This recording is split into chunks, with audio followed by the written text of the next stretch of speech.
We've all heard people accusing other generations of being the source of society's problems, that they're entitled or lazy or they've had an easy ride. And these accusations come from all sides. But we all share this world, so what if solving our problems is more than just about tolerating each other? What if collaboration rather than competition is the key to overcoming today's biggest challenges? So how do we set aside our differences and tap into the hidden opportunity of generations working together? I'm Zannat Reza. Welcome to the Future Age podcast, where we explore bold ideas and creative solutions in reimagining life as we get older. In this episode, we're going to explore the power of different age groups working together to build a better future. It's not just about mentorship or passing the baton. It's about the ways that older and younger adults can benefit by tackling challenges together, from the housing crisis to climate change. I spoke to Eunice Lin Nichols, one of the founders of CoGenerate, an organization in the US that's dedicated to finding ways for older and younger people to solve problems together, bridge divides, and co-create the future. I also spoke to Akaya Windwood, a celebrated activist and transformational leader with more awards and accolades that I can mention here. She's currently the lead advisor at Third Act, an organization that mobilizes older adults to advocate for a better world. She'll share insights about how generations can push for positive social change together. We'll start with my conversation with Eunice, where I ask her what are some common misconceptions people have about generations working together. Well, I'd say one of the biggest misconceptions that we come across is when we cast this vision for olders and youngers coming together to make change happen in the community, is I'll have people say, well, but do younger people really want to work with us if I'm talking to an older crowd? Or the opposite will be true, where people who are younger will say, do older people really want anything to do with us? We had been saying this for quite a while, and we thought we should just go out and get the data to see if it's true. And so about 2 years ago, we launched a major research project, a national opinion research project with the University of Chicago. And we asked over 1,500 people of all ages what they thought about this idea of cogeneration, of older and younger having a reason to make change happen in society together. What was surprising was that while everybody said it was a good thing and that they wanted it, young people, Gen Z, actually reported wanting it at the highest levels. I've talked to so many older adults over the 20 plus years that I've been in this role, are really wanting to connect with young people. It's part of what makes them feel alive. There's a lot of the two-way mentoring and teaching of new language, new ideas that happens. It's really a beautiful thing. The other thing that was interesting was when we said, well, if it's such a good idea, everybody wants it, why isn't it happening more? And it turns out that society is really structured in ways that silo us. And so younger and older people don't actually have a lot of practice being in conversation with each other, as they're aware that they're in quite different life stages, have different language, different views sometimes of the world. So it sounds like organizations need to be more intentional about creating spaces for generations to interact, connect, and learn through their differences so together they can make good things happen in their communities. I'll say the other one is that sometimes when we use the word intergenerational connection or collaboration, the response we get is, oh, that's so sweet, or that's so nice. You almost get that sense of like, let me pinch you on the cheeks. It's so cute. And while I get that, I think that's a big misconception. I think that intergenerational collaboration is both urgent and necessary. Anytime I think you have the intersection of incredible diversity with incredible siloing of that diverse population, there's just potential for a powder keg moment to happen. And we're seeing that play out in the media around a lot of narratives of generational warfare and tensions, finger pointing, name calling. Our research with the University of Chicago shows actually the appetite and desire is completely the opposite of the narratives we're hearing. This moment is a time when we actually have equal numbers, when we have this true diversity of ages. This is the moment for intergenerational collaboration to be the centerpiece of how we design, how we operate. If we can do that in the next decade and kind of reset the narratives we have and the ways of being and give people a chance to practice being together, that's, I think, what will set us up to function in a much more healthy way as a society. I like what you're saying about we need to break down age silos and create those shared spaces. So how do we do that? How do we foster meaningful connections between people of all ages? There are amazing things that can happen out of that connection and collaboration, but it's also messy. And we have to be comfortable sitting in the messiness of building relationships across difference. We love thinking about how we use 3Ps: proximity, purpose, and problem solving to help us bridge these generational divides. One is in the places where we live, where we work, where we go to school to learn, where we serve. Our society has naturally been designed to keep generations apart. We have younger people at schools, older people in retirement communities. The workplace is actually probably one of the few places where there can be 5 or 6 generations working at one time, where we can tap into the natural reality of a multi-generational team. So in the places where older and younger are already coming together, how can we actually do more intentional training and coaching around communication and relationship building? In places where older and younger exist but are completely siloed programmatically, how do we actually design to bring those elements together? I think a lot about our community centers, places where younger and older people both go, but the programming is designed where the older person might have, like an 8 a.m. exercise class, and then young people have a completely different class in a different part of the building. They never meet. It would not take much to actually say, how might we on occasion experiment with joint programming and see what they could bring to one another? So that's sort of the proximity piece. On the purpose, bringing people together is wonderful. Relationship building always needs to be the number one anchor point. But the stickiness of older and younger coming together is really increased when they have a shared sense of purpose. If they have a shared sense of purpose, why they want to be there, and then actually feel like coming together can solve a real shared community problem. We often like to think about how you can stack relationship, add on purpose, and then have people work together for the common good. So, what are some of those real world issues that people from different generations can work on together? Eunice's group asked people that, and one thing that came up from both younger and older people was climate change. So this is a natural area where older and youngers could become real allies to one another. We love to tell the story of Bill McKibben, who launched something called Third Act. It's an organization that's designed to mobilize older adults to be allies to young people in the fight to safeguard our climate. It's built on the idea of bringing older and younger people together around relationship building, and then looking at the unique assets and resources that each generation has. Young people are very activated in this space. For them, it is about their future and whether or not they'll have one. Older people have access to a lot of the resources, to money, to relationships with policymakers. They have the power in many ways that young people need.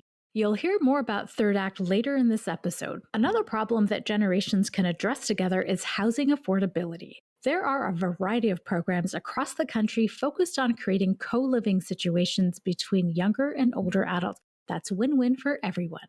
One example is Canada Home Share, a not-for-profit that matches post-secondary students looking for a place to stay with older homeowners who have a spare room.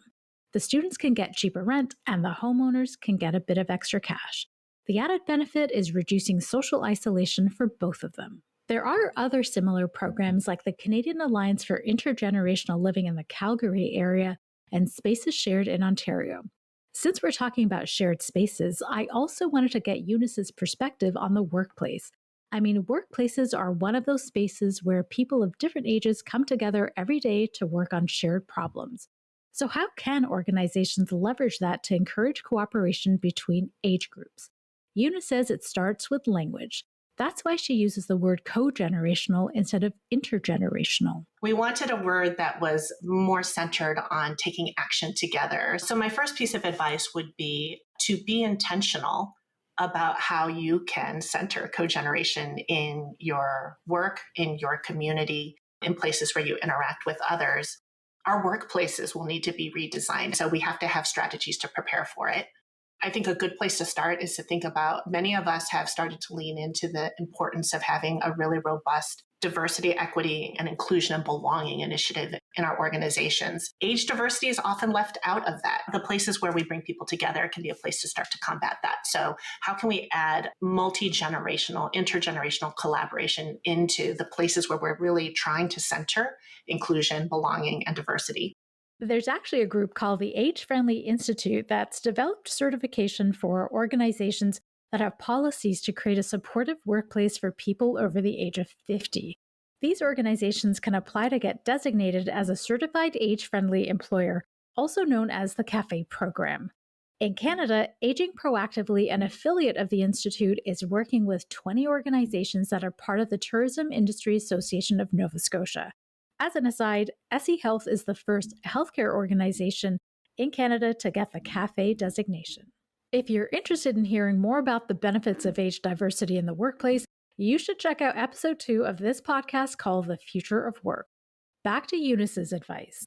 Another piece of advice I would have is we did a report about a year ago on what young leaders want and don't want from older allies. It was sponsored in part by AARP. So we sat and listened to a group of young people just talk about the experiences they'd had working with older adults and what they need in order to be successful in a collaborative, generationally collaborative space. One thing that young people said is relationship has to come first. They are wanting authentic, vulnerable relationships. We started earlier in our conversation talking about climate change. For young people, there's a sense of unknowableness about their future and what it will look like. So there's an urgency to make things happen now. We like to remind baby boomers and many olders that there was a moment when it felt that way for them too.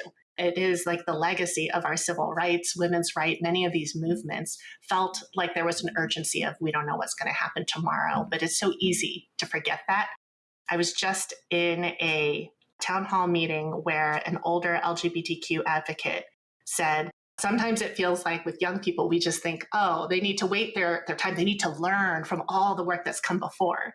And then he said, and then I reminded myself when I started advocating for LGBTQ rights during the midst of the HIV crisis. He's like, I was 24 and I felt fully ready to lead that because nobody else was leading it.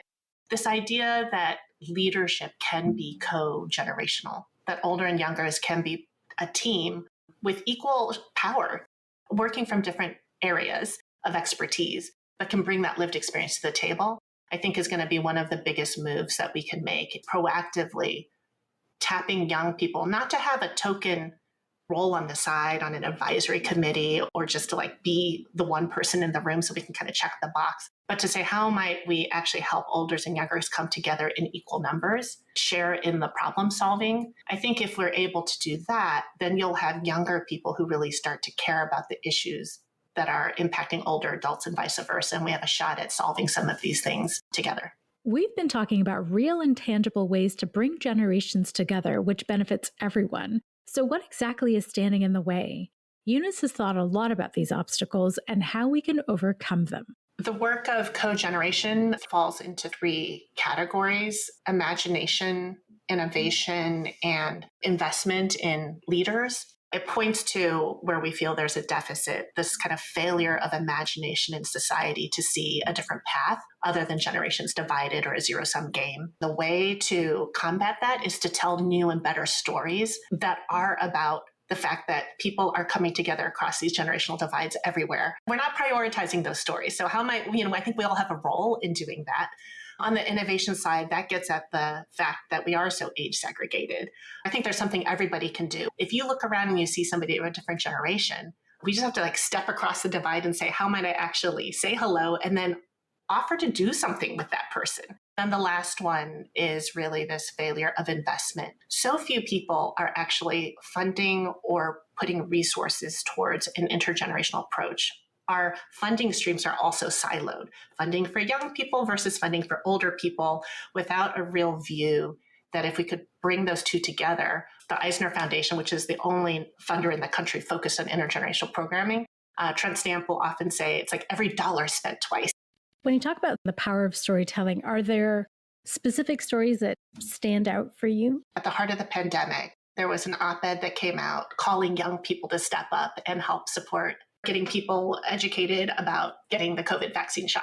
We ended up writing an op-ed that said, this is a great call to action, but let's not forget about all of these retired medical professionals who could be called back into service to collaborate with young people to help safeguard our nation during this critical time, and tap into the experience of people who actually are skilled and have been trained in how to give shots.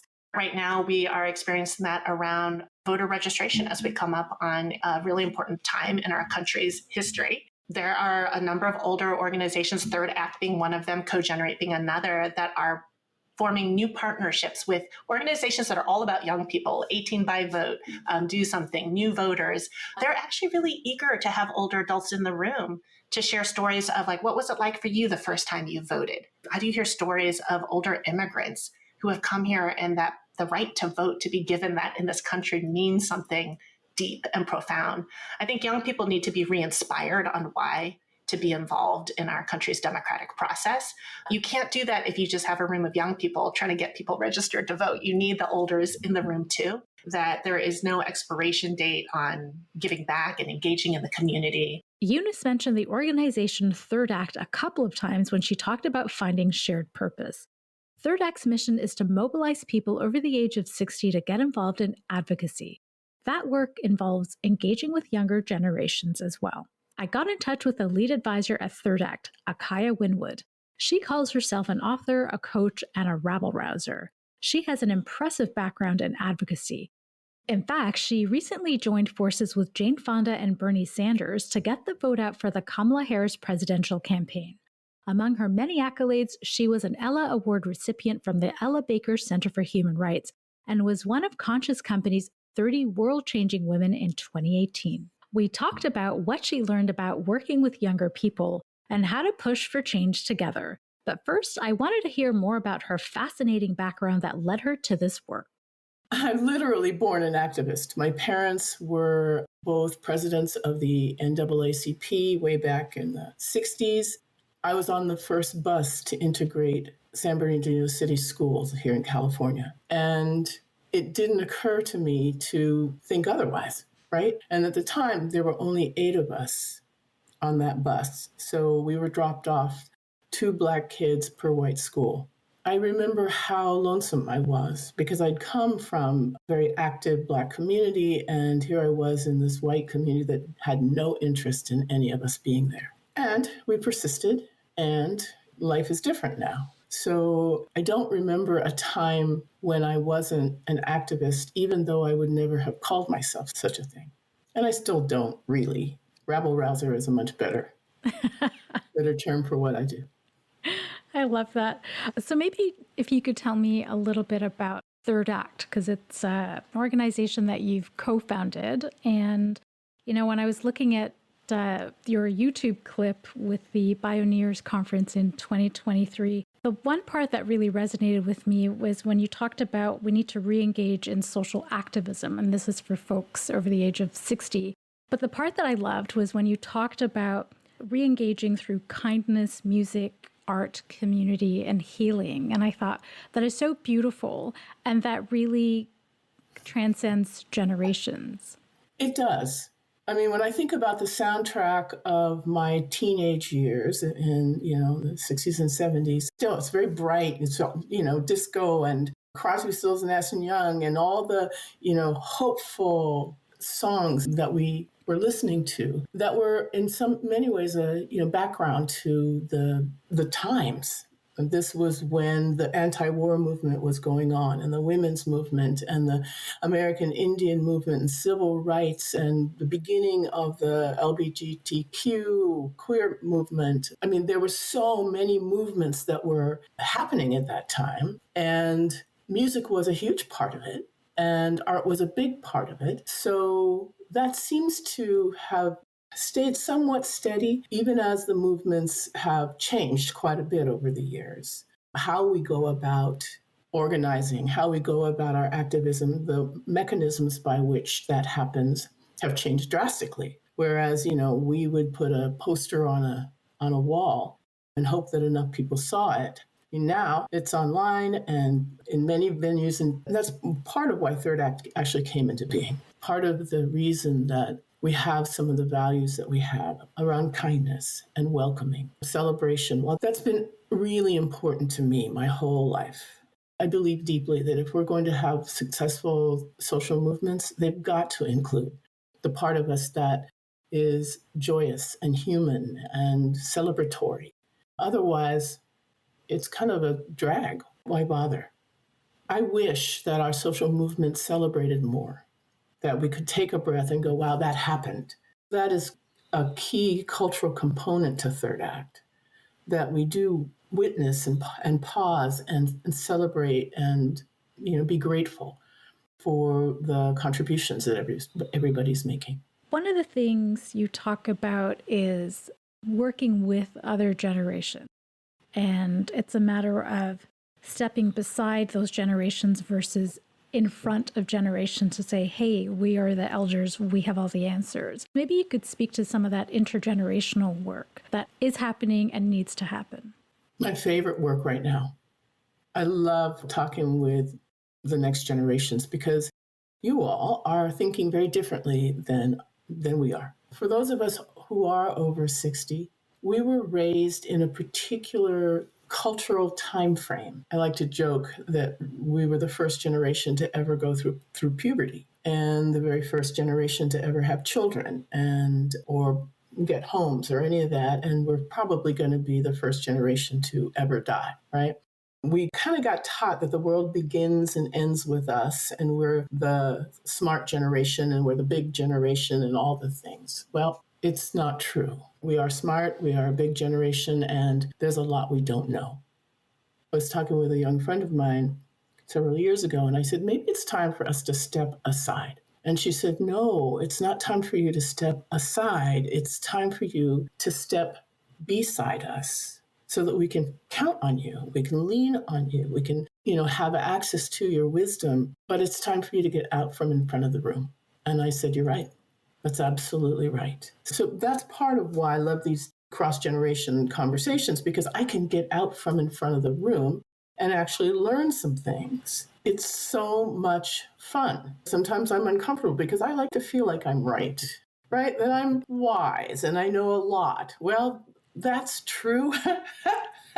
And it's also true that I can't quite figure out how to get my earphones working with my computer. And I know that the kids across the street who are in their 30s could handle that in like 2 seconds, right? So to be able to laugh at the limitations of my thinking and then open my mind and open my heart for new ways of thinking, that's been both a gift and a challenge.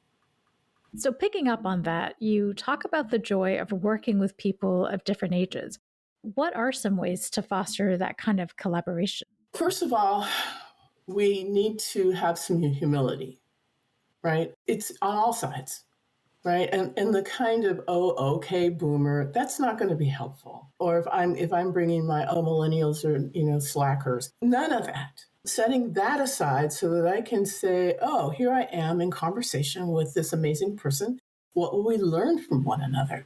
And to allow myself to get uncomfortable.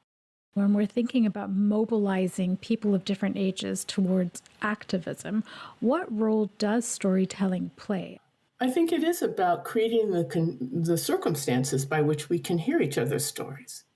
I've had and hosted a number of conversations over the last several years, cross generations, and they've been fascinating. I'm fortunate in that I'm in a role where I can do that, but we can do that in our families, right? To actually deliberately create space and time where we can listen to one another and not correct one another and not say that's the right way to think about things, but to just go, wow, I don't think about it that way. Here's how I think about it.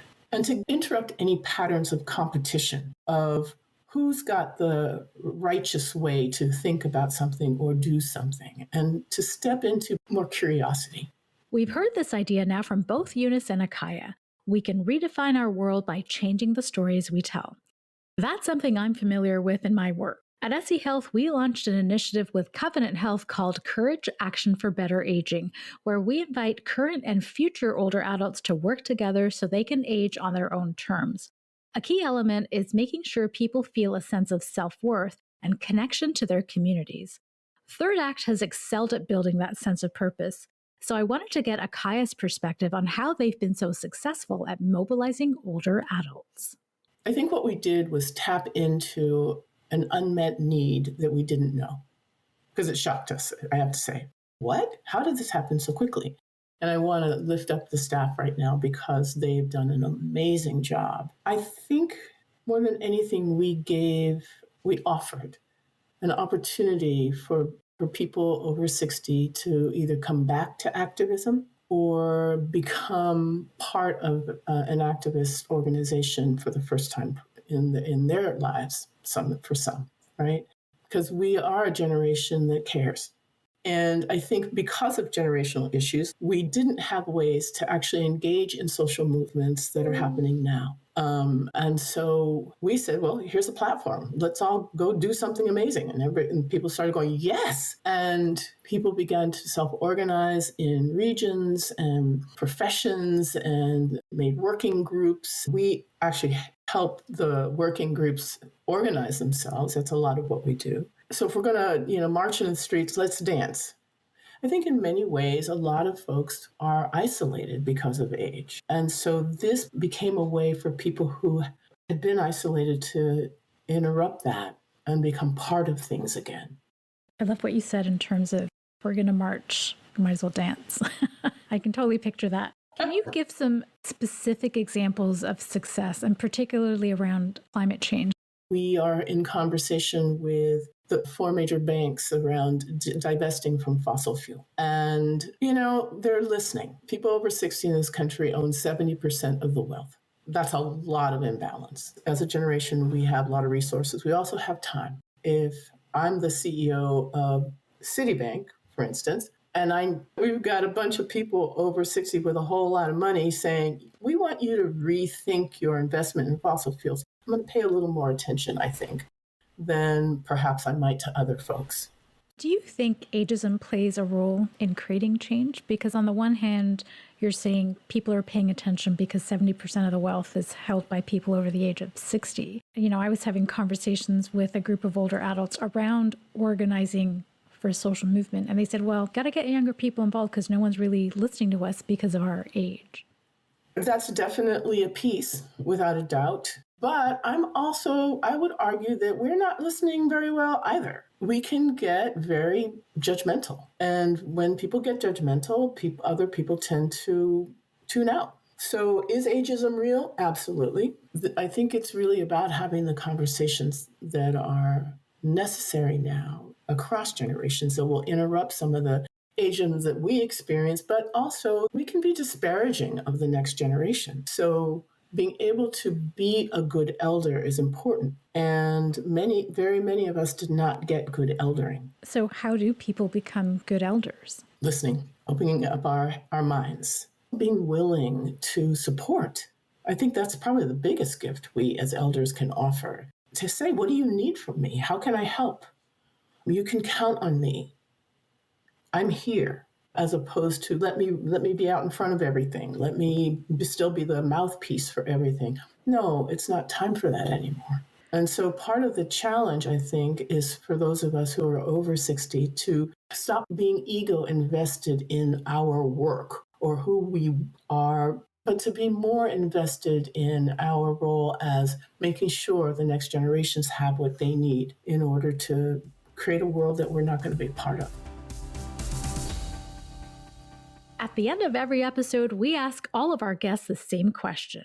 If you could wave a magic wand and make one radical but realistic change to improve our society's well-being, what would it be? We'll hear from Eunice first and then Akaya.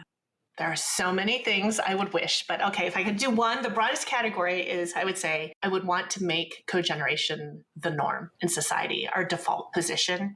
We have spent so much time for the sake of efficiency pulling the generations apart.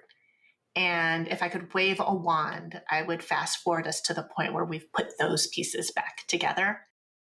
I love that question. I would take at least half of the military budget that is used to kill people and use those resources to help people live. In the US, that's a huge sum of money.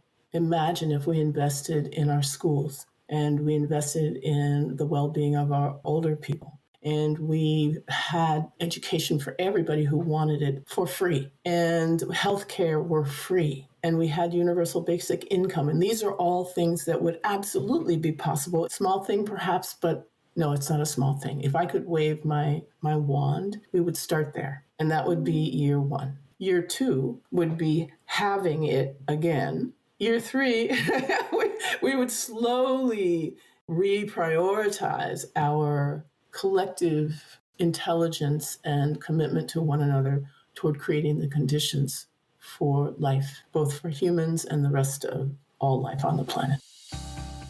A big thank you to Eunice Lin Nichols and Akaya Windwood for sharing why it's important for generations to work together and the ways in which they can create a better future. Thanks for joining us for this episode. To learn more and for transcripts, go to thefutureage.ca. Listen to new episodes by following us wherever you get your podcasts. And if you're liking our podcast, leave a review on Apple or Spotify. And be sure to share it with your friends, family, and colleagues. The Future Age is brought to you by SE Health, a not-for-profit social enterprise that provides the best care, inspires innovation, and impacts how people live and age at home.